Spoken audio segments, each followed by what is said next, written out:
Alright guys, so I slowed this part down so that you guys can see how I'm doing this. So basically I'm just pulling hair from each section, like just little streaks of hair so that I can add highlights. I'm not a professional at this, so I am going to make a few mistakes, but it's all good. Now this is 100% virgin hair guys, so you can either bleach it if you want, do whatever you want to it, but this is a no bleaching process right here, so this is probably going to be your best bet to protect the cuticles. So what I would say to you guys is use this box dye, because this one you do not have to bleach. It's going to give you that nice honey blonde color that you like. Now if you definitely want to take it up to like a 613 number 27, then go ahead and bleach the hair yourself. But like I said, this is 100% virgin hair guys, so you guys can go in and do what you want with it. I'm super pleased with the results of this guys. I just went around and just did random highlights. You're going to see them in the front, you're going to see them in the back. They're going to be prominent, but you're still going to see some black hair or natural color hair, so therefore it's going to really have that full highlighted effect.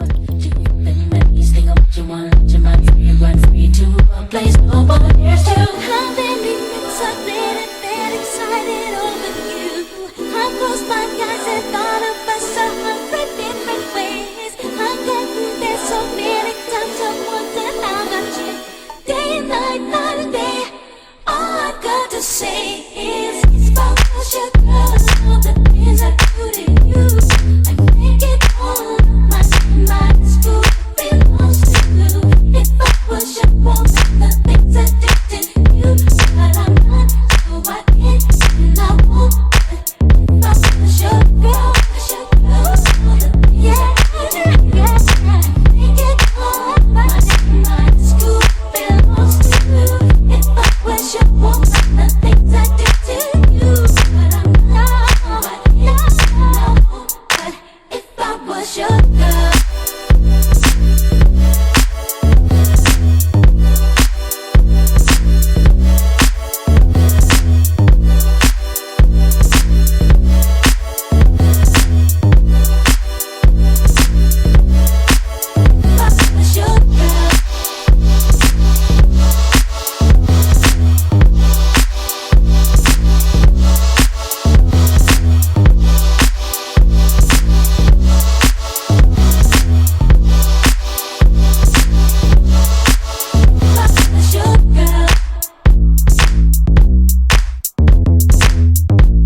finished look of this unit. So today was a DIY start to finish type of video. So I wanted to show you guys an easy way to add highlights to your units. Now I always review like loose wave textured units, curly units, but I wanted to do something a little bit different by adding some highlights to it. Now I used only one box of hair dye to achieve this. Now I did use the Dark and Lovely Fade Resistant 378 Honey Blonde. Now I got this at Walmart for about like $5, and I used this to do the highlights. So in the beginning of the video, you guys saw how I was kind of like just streaking it. I didn't have like one of those highlighting caps. I just kind of pulled sections in, dug in between, and I even tried to do like light ombre at the bottom, but not too much in certain areas. And this is the final look of the color. Now I'm gonna be honest with you guys, I think that this is actually really well done. Now I was a little skeptical in the beginning because I thought that, you know, I've used this hair dye before and you don't have to process the hair, meaning bleaching it prior to putting the color on. So I was kind of waiting to think like, okay, is it gonna pick up the color? Immediately when I put the color in the color picked like this. So this hair, it's virgin hair, guys. So you can dye the hair from this company. It's going to turn into any color you want. Now, if you want to do a highlight or ombre style look, I definitely recommend using the Dark and Lovely 378 Honey Blonde, just because you don't have to bleach the hair. You put this hair down for at least 35 to 40 minutes and then your color process is done. And then you get this beautiful result. I do like this a lot because it's like a really nice highlight color for women of color. It's like a nice kind of like really light beige honey blonde look, and it's not too much where it's going to be like just overbearing. I feel like it's just enough. As far as the hair texture goes, you guys saw the hair in the beginning, same texture. It didn't lose anything. I didn't over process this. The hair didn't take a hit or anything at all, so it's still in its like prime. And I did like this a lot, guys, this unit, just because it was pre-plucked. It also is a 360 wig, so you get 4 inches in the parting space in the front and 2 in the back. So you can actually put this in a high bun, high ponytail. It does have a great curl pattern, a great style. I just did my little side part. I tweezed the areas right here. The baby hairs, it's a little, you know, baby hair magic always, it's kind of ridiculous, you know. But I just showed you guys how I did the baby hairs. I opened the part up just a little bit. It stops right about right here. So it starts here and goes all the way back here, which is great parting space for a unit. But it is a 360, so you're going to get that oomph. So I definitely think that this is really cute. I did glue this unit down using the Got To Be glue, the yellow one. I didn't want to use Ghost Bond just because this is going to be like a few day wear and then I'm done with it. On to the next review. So I just used Got To Be glue and it worked pretty well. Let it dry for about 10 minutes, did 2 layers, and then it's like stuck on my head now. So other than that, guys, I actually think this actually came out pretty poppin'. If you're someone that's afraid to buy bundles that are processed, or you're afraid to bleach bundles and then process the color, I think that using the Dark and Lovely is a quick and easy way to get the color job done, to change up your unit or try to change your style a little bit. I definitely am into this kind of like curly colors now, so I was trying to do hair that's curly with a little bit of fun color, so I think that I was able to achieve that with this look. So guys, I will leave all the information down below if you're interested in purchasing this unit from omgherhair.com. Do not forget, guys, to thumbs up this video, leave your comments down below, subscribe, and share this video with your friends and family people. And I will catch you guys in a later one. Bye!